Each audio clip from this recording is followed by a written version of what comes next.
यह देखकर माता तुरंत उठ दौड़ी और कोमल वचन कहकर उन्होंने श्री राम जी को छाती से लगा लिया।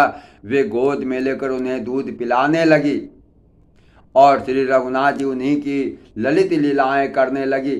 जिस सुख के लिए सुख देने वाले कल्याण रूप त्रिपुरारी शिव जी ने अशुभ वेश धारण किया, उस सुख में अवधपुरी के नर नारी निरंतर निमग्न रहते हैं।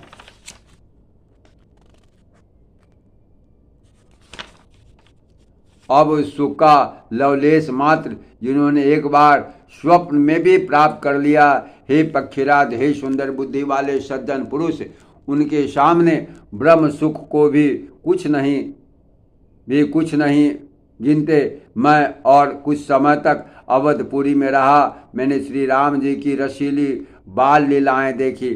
श्री राम जी की कृपा से मैंने भक्ति का वरदान पाया।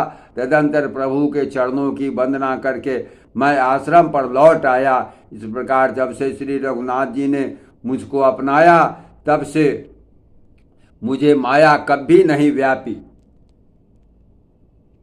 श्री हरि की माया ने मुझे वैसे नचाया, यह सब गुप्त चरित्र मैंने कहा। हे पक्षीराज गरुड़, अब मैं आपसे अपना निजी अनुभव कहता हूँ। वह सब है कि भगवान के भजन के बिना क्लेश दूर नहीं होते। हे पक्षीराज सुनिए, श्री राम जी की कृपा बिना श्री राम जी की प्रभुता नहीं जानी जाती। प्रभुता जाने बिना उन पर विश्वास नहीं जमता। विश्वास की बिना प्रीति नहीं होती और प्रीति बिना भक्ति वैसे ही दृढ़ नहीं होती जैसे हे पक्षीराज जल की चिकनाई ठहरती नहीं है।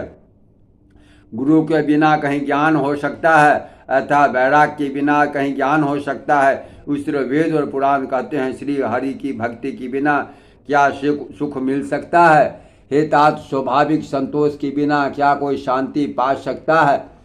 चाहे करोड़ों उपाय करके पच पच मारिए, फिर भी क्या कभी जल के बिना नाव चल सकती है। संतोष के बिना कामना का नाश नहीं होता और कामनाओं के रखते स्वप्न में भी सुख नहीं हो सकता। और श्री राम जी के भजन के बिना कामनाएं कहीं मिट सकती है। बिना धरती के भी कहीं पेड़ उग सकता है।